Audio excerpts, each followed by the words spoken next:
Now, when there are trains, aeroplane, well, right now, across Africa, for me, there should have been trains everywhere, from Guinea to Nairobi.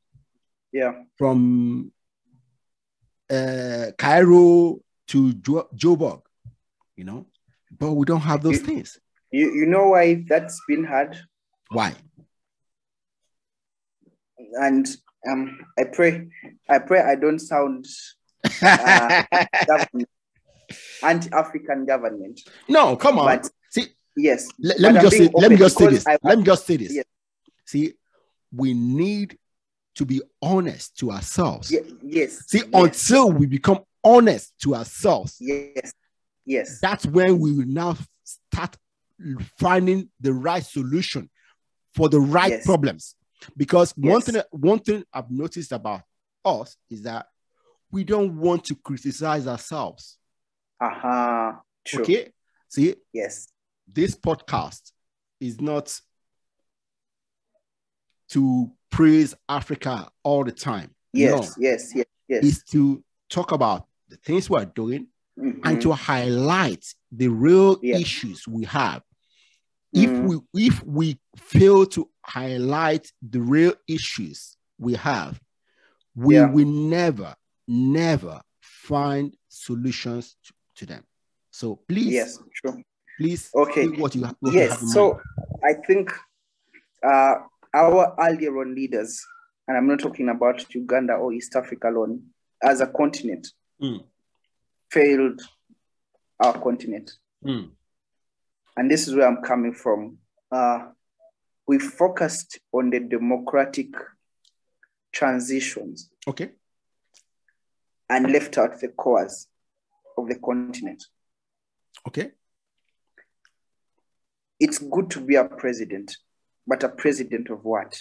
It's good to be a minister of health. Are you proud to take your child in the same health sector you're representing locally? It's good to be a minister of trade, but have you even ever started a business and thrived for 2 months? It's good to be a minister of education, but what's your mindset? Have you interacted with professionals in developing curriculum? Have you even customized their knowledge to suit your economy? That's where I say they failed, because as we focused onto the independence we were given, we celebrated, danced, made national anthems, flags. We left out the vitals. Yeah. Africa, we celebrate for so long and fail to remember that after the celebration, the work is there to be done. There's going to be work to be done. Yeah. And it ought to be better than yesterday. Yeah. My take as to why I made that statement is my first expectation was we have African Union. There are things that are structured. Because for me, in Uganda, I'm forced to study in high school, I'm forced to read about African Union. I'm even examined about it. Yeah. Very good policies, very good, ambitious strategies and goals of African Union, ECOWAS,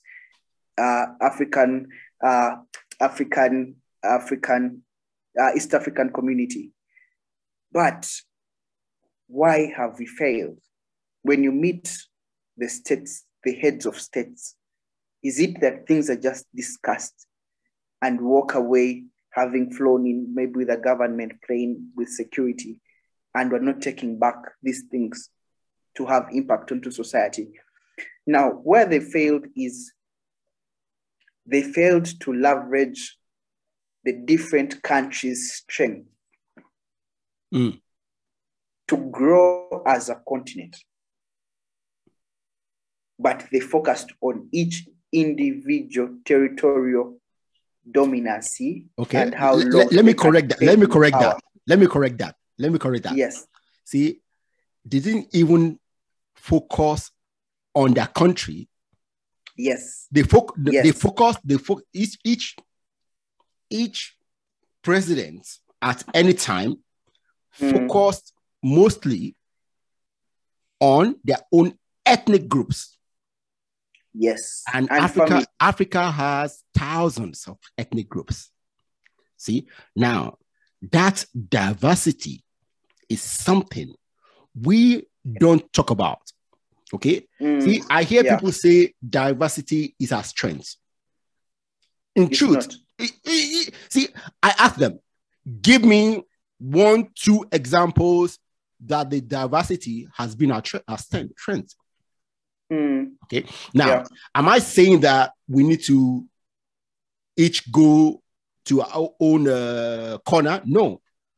But I'm saying we need to start doing things to dissolve the lines of difference between each ethnic group. Okay. Because most of us still harbor that, oh, my ethnic group is this, is that. It doesn't mean anything in reality. Yes. In addition to that, when I go to my first times in Nairobi, I was mistaken for a Nigerian. Okay. In Dubai, I've been stopped at the airport and they wanted to see where I'm from. On the streets of Dubai, my Yoruba brothers come to me knowing I'm Nigerian. Yeah. But this is where the point comes in. To the white man out there, to the Arab, to African, a citizen outside, to the Asian, they're not going to look into the details. Which country are you from? Some in Nigeria, they ask them, how is it, Yamin? You as a Ugandan president. Now that shows you that to them, your ethnic or country citizenship is not important. Yeah. All blacks are Africans. Yeah. Up until we appreciate the meaning of what an African means. Yeah. We're going to go through circles. Going back to the point I earlier stated, Libya was developed at a very, very fast stage. May the previous president, rest in peace, he did a very good job, profound job. He had weaknesses as a person. Yeah, like everybody else. Yeah. Yes, but as a leader, he showcased the true example of what an African leader should have been. They had the quality education, they had healthcare. My problem came in that some of these other countries had oil and they could have leveraged Libya's growth in exploitation and how the model they used to develop their country. Yeah. Libya had a capacity to lend European countries. What does that mean for us? Does it mean that if Libya came and said, we're going to put down 20% or let's say 80% investment into your refinery in Uganda or in Ghana? Yeah. And we just want to see a developed Ghana or oil field exploitation ground in Africa, that after I've helped Ghana, after I've helped Uganda, I expect them to do the same for other countries. Yeah. Because if you can leverage your oil, Congo has some of the, I feel disheartened when I met it. It has some of the world's biggest mineral reserves in the world. And when you look through the TV interviews, when you look through the society, it breaks our heart. Mm. Because as everybody is speaking about it, the European, CNN, Al Jazeera, they are capturing what is not right with them. Yeah. And we are left to comment in corners of what they've spoken to us about it. Yeah. The question that everybody never answers is, if you find out that gold is being mined by children, what does that mean? You're going to say, don't buy gold from Congo. But if it's the only option for that child to sustain himself as an adult, as a teenager, he's going to buy it. He's going to end up in some country. It will just change routes. You know what? See, I really want to continue talking to you about trade and the impact of trade. See, economics is a wonderful tool to understand society. Yeah. You know, and see, if you understand the chain of trade from person, manufacturer, transportation, all the people in the value chain up to the final stop of the trade, you actually understand everything in society. Yeah. See, and that's why I encourage people to learn about trade.